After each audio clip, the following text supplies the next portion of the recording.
Okay, I have another question for them. And I'm like genuinely curious. Let's say if you end up very unhappy, or maybe you're just like, something can just switch, you know, maybe you can just like, oh, I don't like him anymore. Would you stay married to him for the rest of your life? You're not sexually attracted. You don't like, he's just not funny anymore. You just don't like him anymore. Do we have kids? Yeah. If we have kids, it's not about me anymore. So you would rather see your children grow up in a home where parents are sleeping in separate bedrooms. They don't talk. They don't hold hands. They don't kiss. I would rather see my kids grow up in a home where they're at every statistical advantage rather than statistical disadvantage. Because if the father is out of the home, that you put that kid at risk. Why?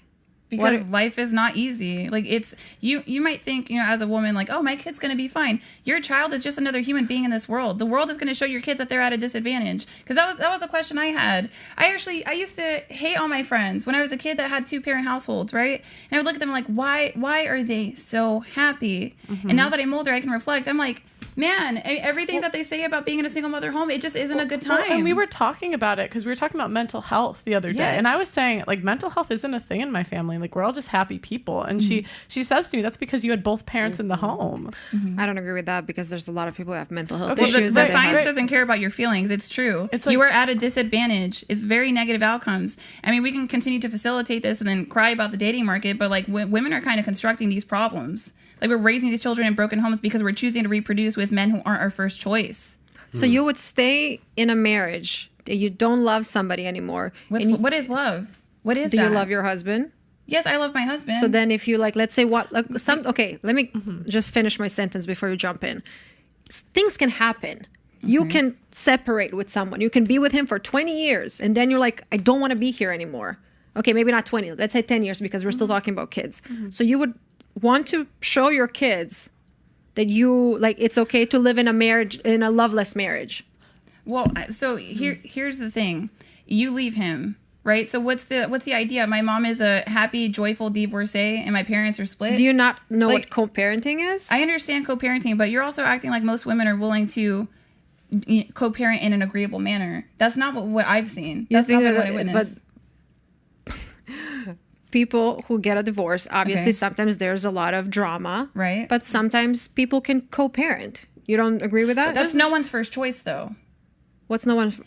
Co-parenting is not anyone's first choice. It's something that you're forced to do because you made poor decisions, either with choosing the man or choosing to end it. And most of the time, women are the ones leaving. And they're saying they're unhappy. And sometimes I don't believe, like, the reasons that they're saying that they're unhappy, they think they can go out there and they can do better. And they can't. And who pays for it? The kids. The kids. And that's the thing. Like, I think if you leave just based on happiness, you're selfish. Because you're putting your own because you're putting your own happiness above the kids' happiness. That's selfish. But your kids are not happy if their mom is not happy. I'm sorry. If Ellie, you were in a single mother home. Would you have preferred both parents in the home, or did you prefer having your mom happy?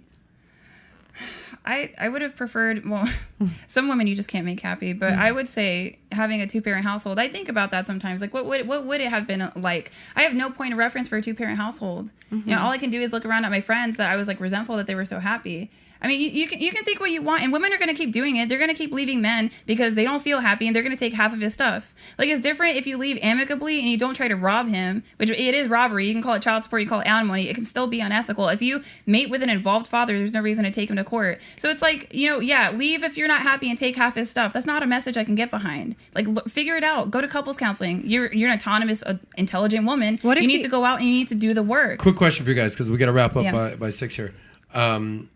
Did you sign a prenup when you got married? Oh, no, I was supposed to, but then things popped off in Ukraine. So no prenup? No. So your man is technically at risk. I'm sure but with your attitude, he ain't going nowhere. Believe me.